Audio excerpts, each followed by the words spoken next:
You guessed it. Next part's about fuel. Well, gasoline comes in different grades. It's graded by its octane rating, like 88 or 90, 92, 95, 100.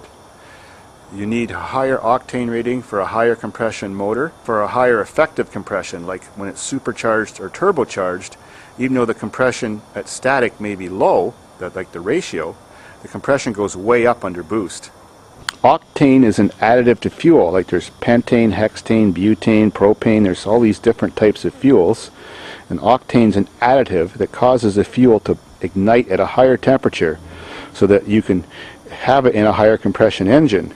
Because compression can ignite fuel, and when you have higher compression, you don't want it to ignite by itself, because that's called pre-ignition, and it could push the piston back down the wrong way if it ignites too soon, crack the piston, cause engine damage, or total destruction of your engine. Under all circumstances in a gas engine, you want the fuel to be lit by the spark at the right time. Notice the snow. There is two kinds of fuels. There's also winter and summer fuel. Winter fuel is more volatile. It means it evaporates easier, so it's easier for the engine to ignite in the wintertime and possibly start faster. There's a disadvantage to winter gas. It's horrible for racing or higher temperatures, like if you're still using it on a warm day in the spring, or they're selling it in the fall and you get a hot day in the fall. What can happen is, of course, some engines have a fuel rail which is very close to the temperature of the engine where it's radiating from.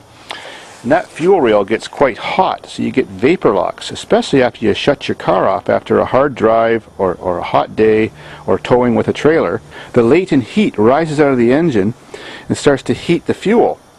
Well, in that rail, and then it forms vapor pockets, so then when you go to restart your car, it becomes very hot.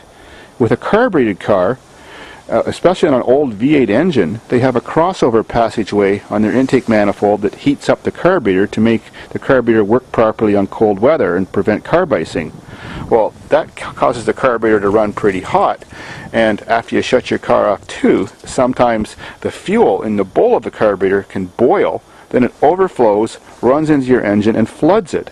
So then you don't even realize why your engine's not starting, but you actually have to hold your foot to the floor to make it start.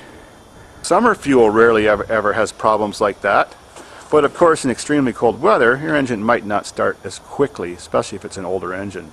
Another additive fuel might have is stuff like that's built into the fuel, stuff like injector cleaners and stuff like that, and that can help on older vehicles too. And as we all know, if you work on engines or vehicles, gas has a shelf life. That means it goes bad. It goes bad when the cap is not on and it's exposed to air very quickly. You know, it becomes stale. The most volatile parts that help start the engine, the parts that evaporate the easiest, evaporate first. The evaporation of fuel causes cooling, so that causes condensation to actually form on the fuel while it's evaporating, then mixing water with the fuel. And when water mixes with fuel, the fuel becomes very acidic, and that can seize up and corrode your fuel pump and rust the inside of your gas tank. Fuel that's stored in a shed or someplace out of the sun where there isn't big temperature changes, and of course it's sealed, can last the longest. The rule of thumb is if it's perfectly sealed, it's usually still good within a year. Technically, you can use fuel that's older than that, but you may have a problem with gumming up fuel pumps, clogging carburetors, very hard to start. So if you do want to try to resurrect some fuel that's been well sealed but it's older, I would advise just mixing it with some fresh fuel and putting small amounts at a time in your larger fuel tank of your vehicle. Contrary to what you see on Hollywood movies, gas doesn't explode. Yes, the fumes can explode if there's enough air mixed with them in a sealed container, like an empty gas tank, but a full gas tank, a half-full gas tank, a gas tank that's almost full, or whatever, it's not going to blow up.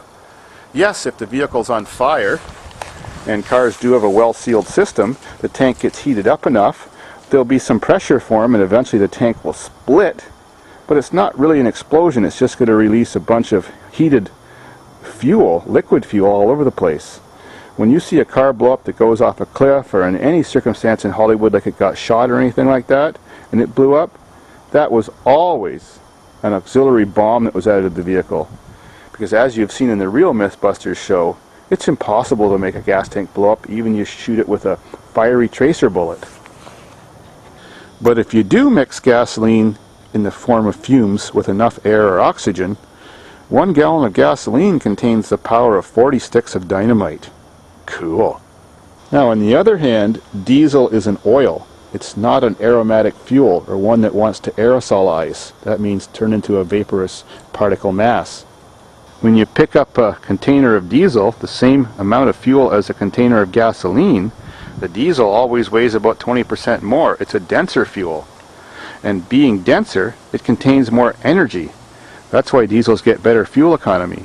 They also get better fuel economy because they have higher compression, much higher compression. A regular car is 120 psi compression, and a diesel minimum compression is 500 psi. So the tighter the space you can set that explosion off in for any vehicle, higher compression gives you free fuel economy and free power. Any diesel engine will run on any kind of oil so long as it's not too thick or it's too cold out to use that viscosity of oil. It doesn't matter whether it's vegetable oil, lamp oil, kerosene, heating oil, diesel, automatic transmission oil. It makes no difference so long as it's thin enough that it can get pumped through the system and squeezed through those injectors. No modifications required, but if you are using vegetable oil, especially if it's used, there is a process to get the glycerin out of it, so it makes everything in your engine work better and last longer. Another thing is too, diesel doesn't go stale because it's an oil. If you leave it in a sealed container, it's fine. You can store it pretty much forever. That's one great thing about that fuel. You know, they tell you at all these oil change places and auto service centers that even if your oil sat in your vehicle for a while, you know, over several months or more than that, you should have it changed anyways. Well, that's not true either. Oil sat in the ground for 65 million years and it's still fine. Like I said, it doesn't wear out, it doesn't get tired. If it doesn't get contaminated by something, it doesn't matter how long it sat in your vehicle. It's probably good, at least if you've checked it. And yes, diesels, of course, don't use spark or any electrical system to start, just to crank the motors. Whenever you compress anything, it gets hotter. So all gases can be compressed that are in vapor form, and that creates enough heat. Diesel lights at a much lower temperature than gasoline, or it's called its auto-ignition temperature, where automatically it will light without spark or flame. And that's why if you put gasoline in a diesel engine, it won't start. It just stops. Gasoline is designed to light at a much higher temperature. Even though diesel lights at a lower temperature, it won't run in a gas engine unless, of course, the engine is very hot. Because the problem being, a gas engine is designed to aerosolize the fuel to a vapor or to a mist.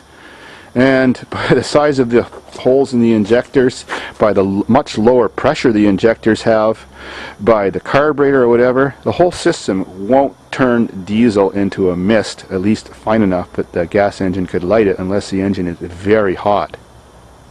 But if you did manage to get diesel into your hot engine and kept it running and it was a gas engine, the other problem is, of course, too, since it does light at a lower temperature, it will pre-ignite and cause a knock and detonation, and that can damage your motor. But most times you'll never get your engine running long enough or good enough for that to happen. Another myth is gas line antifreeze. If your system on your gas system, when you open the cap, always burps or goes psh, stuff like that, you know you've got still a perfectly sealed system. So it's very unlikely vapors have evaporated and caused condensation in your tank, and it's very unlikely too that the gas station sold you fuel with water in it, because they don't pump it out right to the bottom of the tank anyways.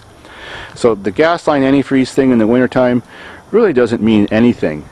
Alcohol is actually a deterrent to starting your car. If you have an alcohol-powered vehicle, you can't even start it in the wintertime unless you add some gas first or have a gas-alcohol mixture. Another thing people want to use as an alternative fuel or racing fuel is alcohol. Alcohol works great, but like I said, it doesn't like cold weather. The disadvantage of alcohol is that it can eat the fuel system parts of your car, like O-rings and rubber hoses and stuff like that.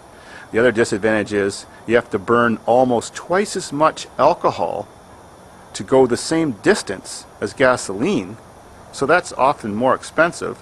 But you do get one advantage of burning twice as much more fuel. You will gain 20% horsepower. And the other advantage is that alcohol has a higher octane rating than gasoline. You can get away with about 13.5 to 1 compression in a gasoline engine on alcohol, if it's pure. Well, during World War II, there's many parts of Europe, especially in Germany, where they had designed a system to run an engine on what's called wood gasification. This is highly not recommended for any engine that's a good engine or a car you want to keep and use. You can experiment with it and do it with a piece of junk car like the cars on my farm, and it actually does work. It has much less horsepower. A little bit harder to start. You got to make a bigger gap with your spark plugs, and it's so corrosive. Wood gasification will destroy your motor in a short period of time, but if you're desperate and you need transportation and you're living in rough times, it just works by having another wood fire to heat wood in a sealed chamber, which then takes off the gases from it, which are hydrogen rich, and leaves charcoal behind. And these unburnt gases then are plumbed into your engine where the air intake system is, and that's kind of how it works. Natural gas and propane, or LPG, are great fuels for vehicles. They do have 10 to 15% less horsepower output by volume, and of course that means you can't drive as far on the same volume as the fuel that's in a gasoline tank, but they have much less emissions and never go stale. And only, of course, that's good if the system doesn't leak and you lose your fuel. Hydrogen too is an infinitely clean fuel. It makes no emissions, just water vapor. But the problem is storing it. Hydrogen needs to be several thousand psi pressure to make it liquefy, and hydrogen doesn't contain much energy by volume. So to have the same energy as a car has in its own gas tank, you'd have to have a huge hydrogen tank, and under that much pressure, it's extremely dangerous in an accident or something. Tomorrow's lesson, general automotive repairs and what's true and not true about them.